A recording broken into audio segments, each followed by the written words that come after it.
बांट दिया इस धरती को, क्या चांद सितारों का होगा।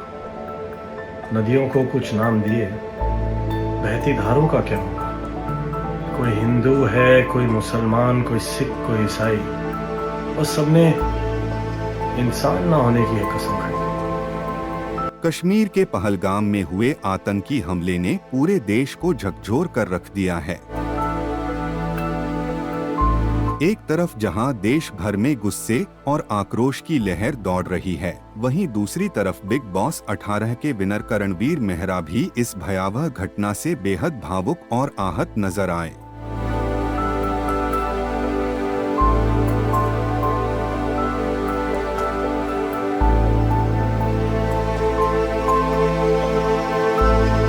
करणवीर ने अपने सोशल हैंडल पर एक ऐसा वीडियो शेयर किया है जो सिर्फ आंखें नहीं बल्कि दिल भी नम कर देगा। उनकी आवाज में दर्द, आंखों में आंसू और शब्दों में वो तड़प साफ झलक रही थी। आप भी देखिए। बांट दिया इस धरती को, क्या चांद सितारों का होगा। नदियों को कुछ नाम दिए, बहती धारों का क्या होगा। शिव की गंगा भी पानी है, आबे जमजम भी पानी है। पंडित भी पिए, मौला भी पिए, तो पानी का मजहब क्या होगा। एक है सूरज, चांद है एक हवा में सांस है सबकी। तो पूछो इन फिरका परस्तों से, अब हवा भी क्या नहीं चलाओगे। नस्लों का जो करे बंटवारा, रहबर वो कौम का ढोंगी है। सवाल तो बस एक ही है, क्या अल्लाह ने मंदिर तोड़ा था या राम ने मस्जिद तोड़ी है। बांट दिया इस धरती को। कोई हिंदू है, कोई मुसलमान, कोई सिख, कोई ईसाई, बस सबने इंसान ना होने की एक कसम खाई। करणवीर मेहरा का ये हार्टफेल्ट इमोशंस विद ग्रेस वाला वीडियो ने फैंस का दिल छू लिया है और सोशल मीडिया पर जमकर वायरल हो रहा है।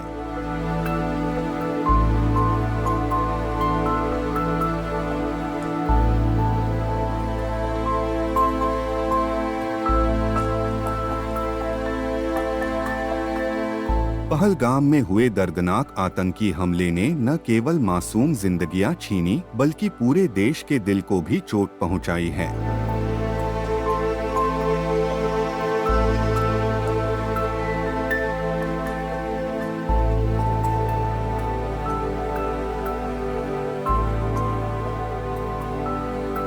देश इस कठिन समय में एकजुट है, हर दिल रो रहा है, हर आंख नम है और हर जुबां बस यही कह रही है, आतंक के खिलाफ हम सब एक हैं।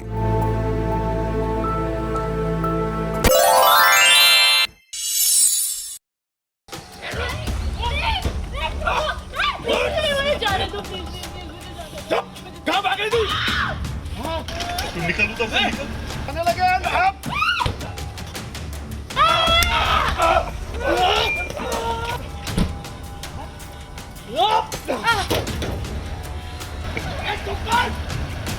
सीरियल अनुपमा में एक बार फिर से राघव कर रहे हैं अनुपमा की मदद।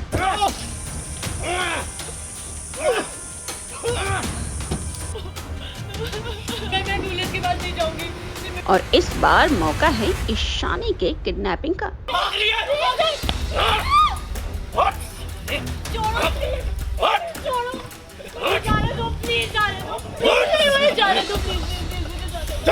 कहाँ भाग रही थी? छोड़ दो। मेरी अन्नू माँ ने जो मेरा नुकसान किया है ना, जो मुझे थप्पड़ मारा है, उसकी भरपाई कौन करेगा? तुझे कोई नहीं बचा सकता। दरअसल बात ये है कि ईशानी को गुंडों ने किडनैप कर लिया है।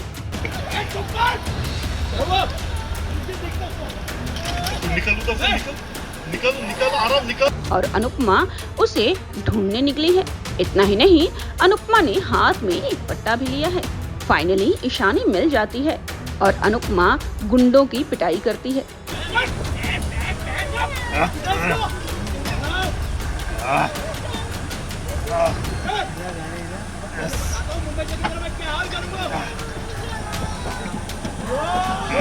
गाड़ी पंक्चर हुई, हिली गाड़ी। अरे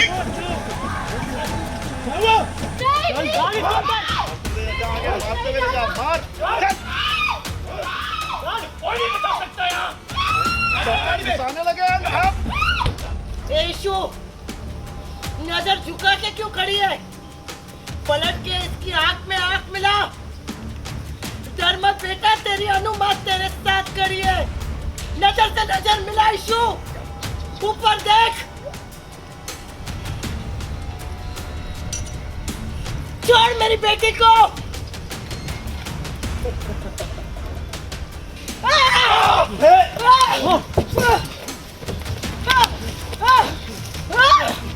बेटा उठ उठ, इनको किसी तरह से पुलिस स्टेशन लेकर जाना है, इन्हें छोड़ना नहीं बेटा। चल ईशोर। ईशानी को बचाकर अनुपमा ले जाती है, लेकिन तभी एक गुंडा पीछे से अनुपमा के ऊपर वार कर देता है, जिससे कि वो गिर जाती है। देख ईशु कैसे हिम्मत से मार रही है। खुशो हैप्पी, डंडा पकड़।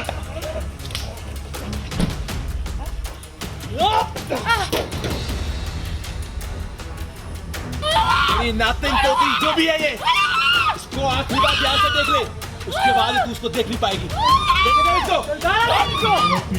और तभी एंट्री होती है राघव की, जो ईशानी को बचा लेते हैं। नहीं,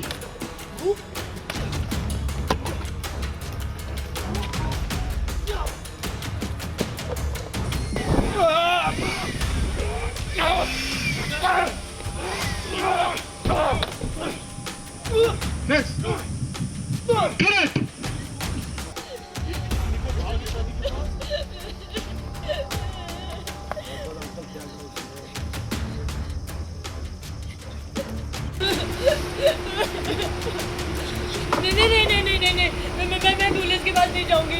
मैं नहीं जाऊंगी पुलिस के पास।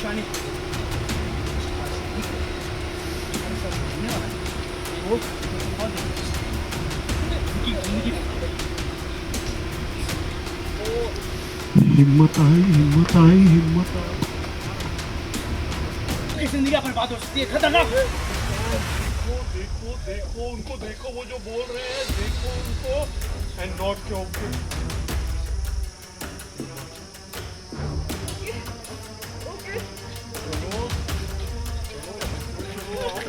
हिम्मत से आई, हिम्मत आ गई है। नहीं छोड़ूंगा, नहीं छोड़ूंगा तुझे शानी।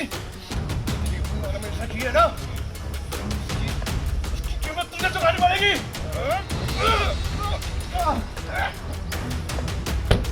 अब ऐसे में राघव और अनुपमा के बीच ऑलरेडी दरार पड़ चुकी है, लेकिन क्या ईशानी के बहाने ही सही राघव एक बार फिर से आएंगे अनुपमा के घर।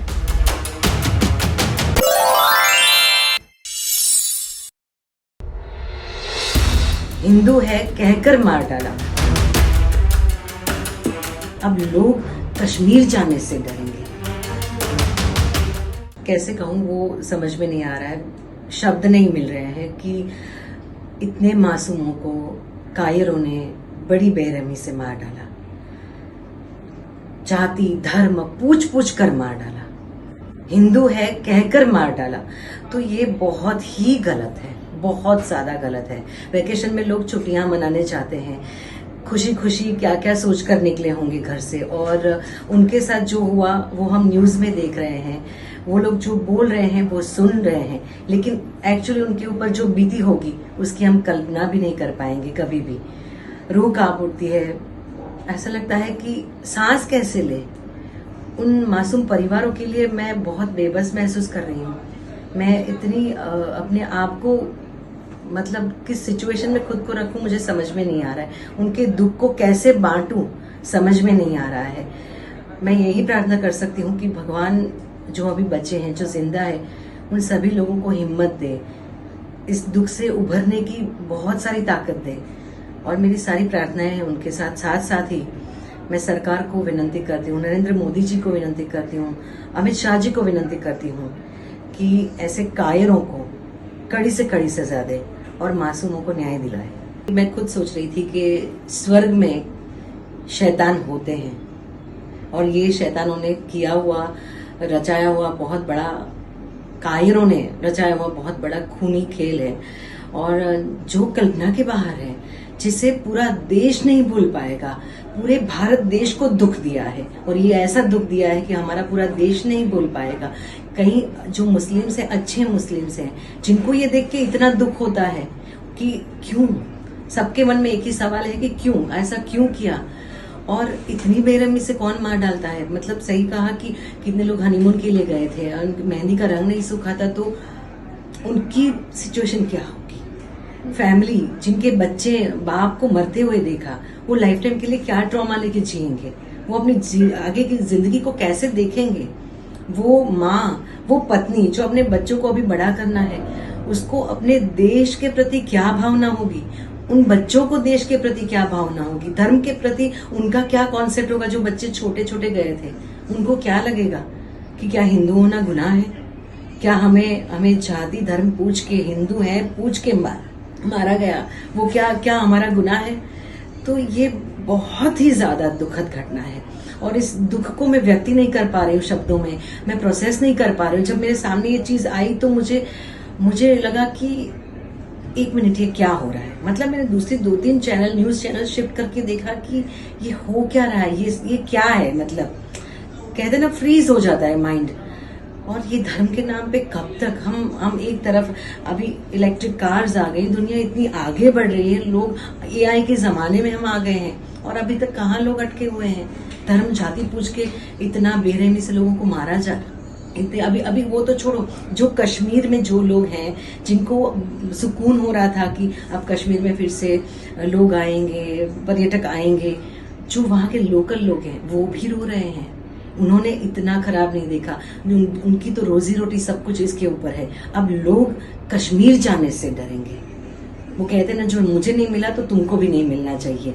तो उस जगह को ही उतना खराब कर दो कि लोग यहाँ आने से डरे। पर मैं कहना चाहती हूँ कि उन लोगों को डरना होगा जिन्होंने ये खराब काम किया है, क्योंकि सबको अपने कर्मों की सजा मिलती है। और मुझे पूरा विश्वास है कि अपनी सरकार, नरेंद्र मोदी जी, अमित शाह जी इसका सही जवाब देंगे, और यही प्रार्थना है कि सही जवाब दें, ताकि आगे ऐसी घटना ना होने पाए, लोग चैन की सांस ले पाए। और जिनके साथ हुआ है उनको तो न्याय फिर भी नहीं, क्योंकि जो जिसका चला गया है छोड़ के, वो कुछ भी कर ले वापस नहीं आएगा। जिन बच्चों ने देखा है, जिन पत्नी ने या माता ने जो ये चीजें देखी है, अपने स्वजनों को अपनी नजरों के सामने मरते हुए देखा है, ऐसी मौत मरते हुए देखा है जो कभी दुश्मनों के लिए भी लोग नहीं सोचते, वो पता नहीं कैसे बाहर आएंगे। और इनकी भरपाई क्या हो सकती है वो हम सोच भी नहीं सकते।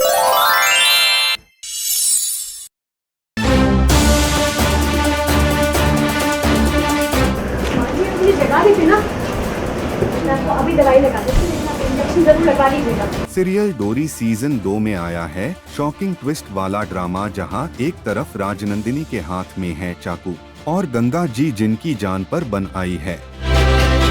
जी हां, राजनंदिनी पागलों की तरह गंगा जी को ढूंढ रही है और वो अपनी जान बचाकर इधर उधर भागते नजर आ रहे हैं।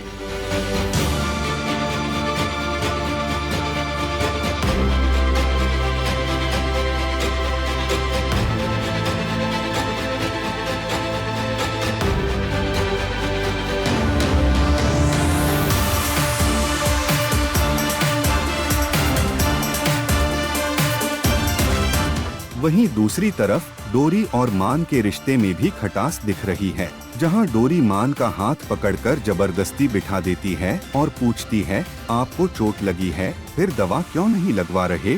वो मान के हाथों से मरहम पट्टी करती है। ये जगह भी थी ना।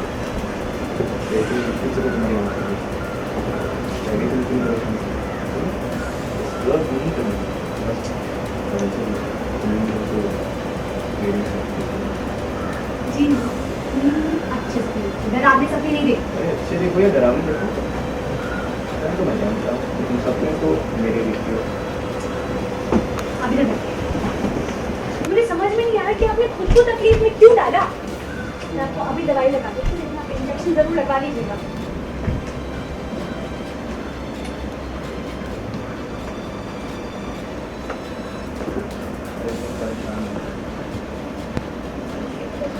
लेकिन मान की आंखों में झलक रहा है नाराजगी।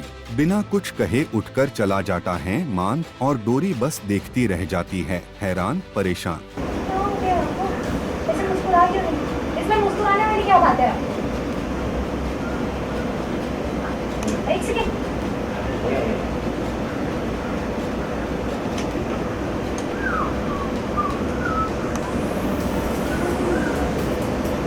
पर टॉक क्यों कर रही हो?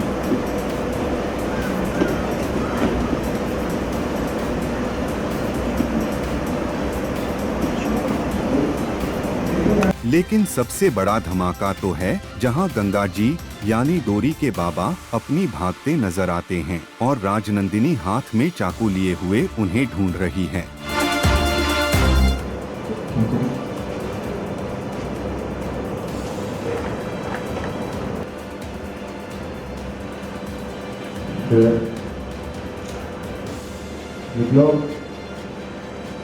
क्या गंगा जी की जान बच पाएगी? क्या मान और डोरी के रिश्ते में फिर आएगी मिठास? इन सब सवालों के जवाब जानने के लिए देखते रहिए सीरियल डोरी सीजन 2।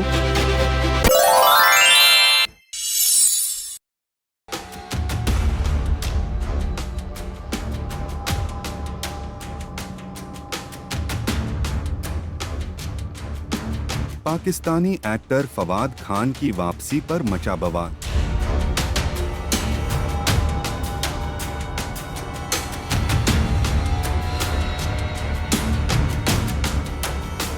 पहलगाम आतंकी हमले के बीच अबीर गुलाल पर उठी बैन की मांग। फवाद खान ने तोड़ी चुप्पी, लिखा, हमारी संवेदनाएं और प्रार्थनाएं इस भयावह घटना के पीड़ितों के साथ हैं।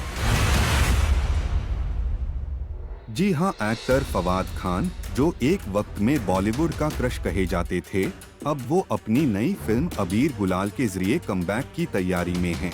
लेकिन विडंबना देखिए, जिस वक्त देश आतंक के जख्म झेल रहा है, उस वक्त एक पाकिस्तानी एक्टर की फिल्म रिलीज की जा रही है। वही वाणी और फवाद की फिल्म अबीर गुलाल पार बॉयकॉट और बंद की खबरों के बीच फवाद खान ने भी आतंकी हमले पर दुख व्यक्त किया है। फवाद ने अपने सोशल हैंडल पर लिखा, पहलगाम में हुए जघन्य हमले की खबर सुनकर बहुत दुख हुआ। हमारी संवेदनाएं और प्रार्थनाएं इस भयावह घटना के पीड़ितों के साथ हैं। हम प्रार्थना करते हैं कि अल्लाह इस कठिन समय में उनके परिवार वालों को शक्ति दें। वही इस घटना के बाद सवाल उठ रहे हैं कि उरी हमले के बाद प्रतिबंध लगे थे, फिर कैसे हट गए? क्यों अबीर गुलाल जैसी फिल्मों को रिलीज की इजाजत दी जा रही है, जबकि अभी कुछ दिन पहले ही पहलगाम में लहू बहा है? इस बात को लेकर अब सोशल मीडिया पर बॉयकॉट अबीर गुलाल ट्रेंड कर रहा है।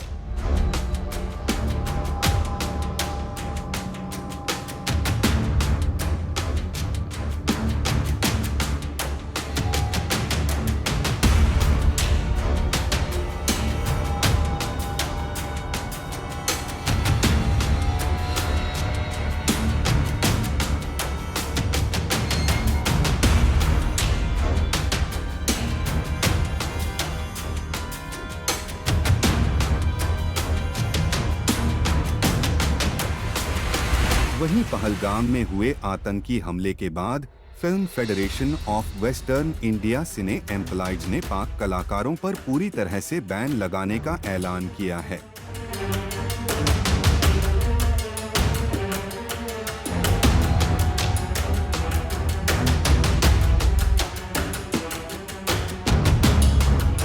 अब देखना ये है कि 9 मई को अबीर गुलाल सिनेमाघरों में ताली पाती है या ताले लगते हैं।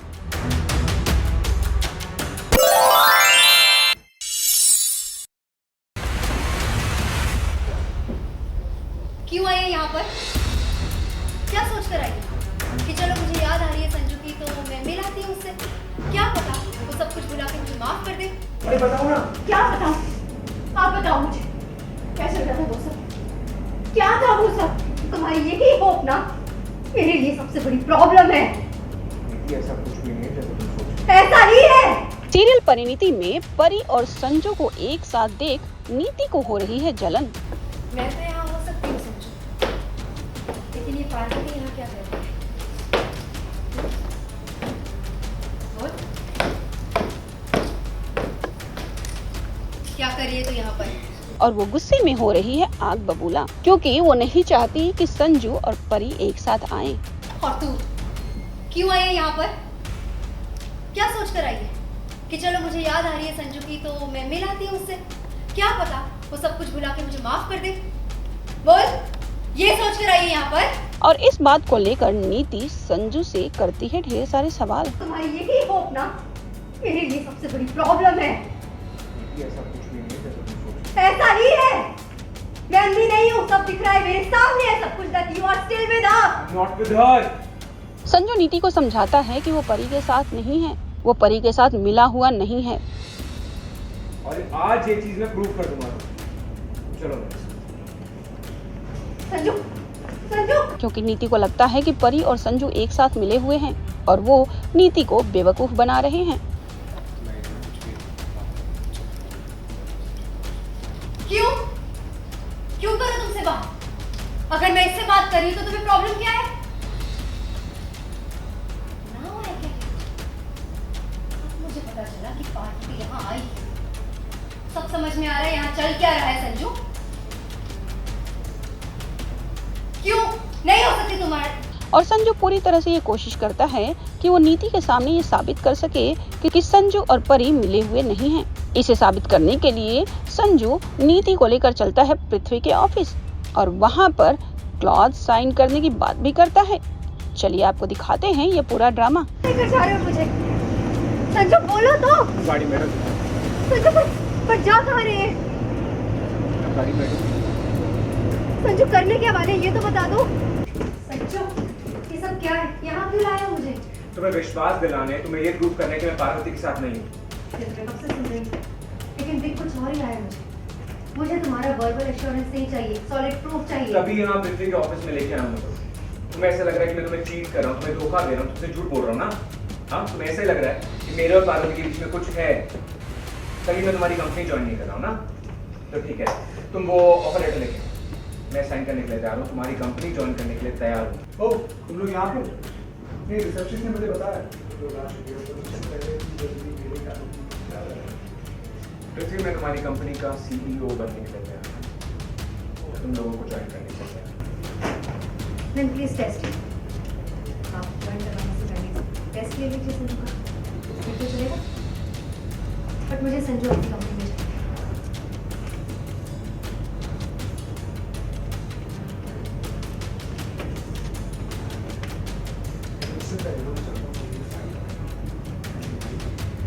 I am ready.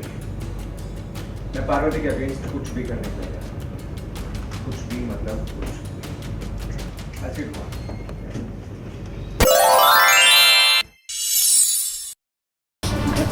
वो हाल करो तो अपना चेहरा ना पहचान भी ना पाए तो करो ना, जो करना है करो। क्या हुआ सर? मैं ठीक हूँ एकदम चकाचक।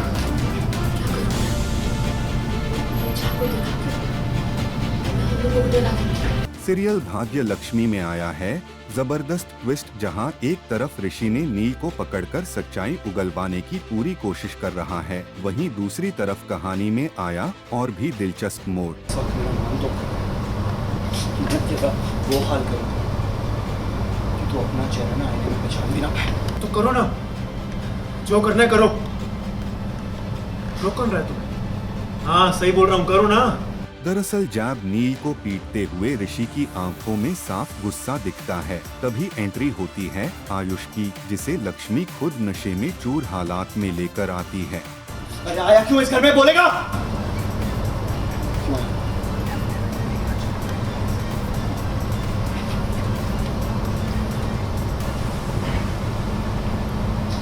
क्या हुआ? जवाब नहीं कुछ।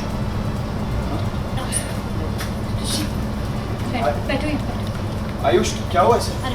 मैं ठीक हूँ एकदम चकाचक। बताया था ना मैंने तुम्हें हम लोग का क्या प्लान है। अनुष्का थी आयुष के साथ उस कमरे में, इसने इसे इतना ड्रिंक कराया कि उसकी ये हालत हो गई। और अभी मैं गई तो अनुष्का वहाँ आयुष के साथ कमरे में इस घटिया प्लान को अंजाम दे रही थी। तो मैं सही वक्त पे पहुँच गई और उसे ले आई यहाँ पे। अनुष्का और अनुष्का कहाँ है? कमरे में उसे लॉक करके आया और वो तभी बाहर आएगी जब पुलिस आएगी। पुलिस को मैंने बुला लिया, ऑलरेडी आ गई। मेरे पास दवाई है, उससे इसका नशा उतर जाएगा, मैं लेके आता हूँ। क्या मैंने भी अपना नशा उससे कम किया, तुम एक काम करो, इस पर नजर रखना। ऋषि आयुष को होश में लाने की जी तोड़ कोशिश करता है, यहाँ तक कि उसे ड्रिंक भी पिलाने लगता है। ऋषि भाई डिटॉक्स मैंने कहा था ना, मुझे भी नशा हुआ था, इस दवाई से ही निकला हुआ नशा, और इसको तो मुझसे ज़्यादा नशा हुआ, थोड़ी देर में ये भी उठना चाहिए। आयुष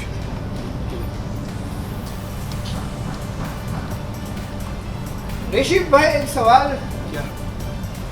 इसको पीना कैसे? वो मैं बताता हूँ, तू आकर। आराम से धीरे धीरे। वेरी गुड, शाबाश।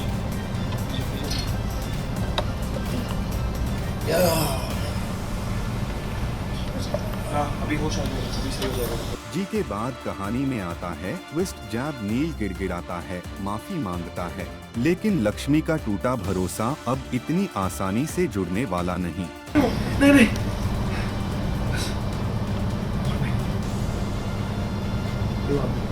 क्यों? अब नहीं बोलेगा? अब नहीं बोलेगा? अभी तो बोल रहा था ना कि कुछ करते क्यों नहीं, इससे बोले जा रहे हो, अब कर रहा हूँ तो क्या प्रॉब्लम हो? सर माफ कर दो, और नहीं माफ कर।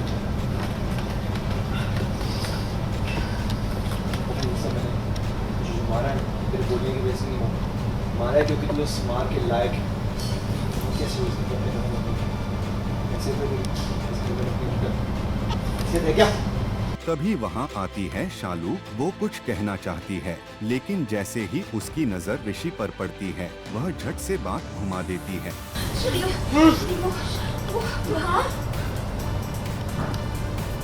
समय कैसे बता? नहीं क्या हुआ शालू, कुछ कह रही थी? आयुष अरे हद है यार, हद है। मैं पूरे घर में शालू शालू शालू शालू करता हुआ शालू को ढूंढ रहा हूँ, और ये शालू चली गई बाहर घूमने। क्यों भाई? नशे में हो? वाह तुमने पी हुई है? वाह वाह भाई, बहुत बढ़िया। एक तो मैं नशे में हूँ, दूसरा मैंने ड्रिंक नहीं की, और सब मुझसे ऐसा क्यों पूछ रहे कि मैंने ड्रिंक करी, नशे में हूँ? क्योंकि तुम नशे में हो आयुष। अच्छा। तुमने ड्रिंक की हुई है, दिख रहा है। ये क्या है आयुष? वाह, मैंने ड्रिंक की हुई है। हाँ। और दूसरी तरफ कहानी में आता है ट्विस्ट, जहां लक्ष्मी ने अनुष्का को कमरे में बंद कर दिया है, जिसके बाद अनुष्का की चुप्पी और बेचैनी साफ दिखा रही है। डंडे की आवाज है। ये यहाँ पे क्या कर रही है? प्लीज बचा लो। कि लॉक दे के ये लोग वापस चले जाए। प्लीज प्लीज प्लीज भगवान प्लीज, ये लोग वापस चले जाए। क्या हो रहा है? क्या करूँ मैं? ये चाकू को दिखा के उन लोगों को डरा दूंगी और फिर भाग जाऊंगी। ये कर सकती हूँ मैं। बहुत बुरा होने वाला है मेरे साथ। प्लीज बचा लेना।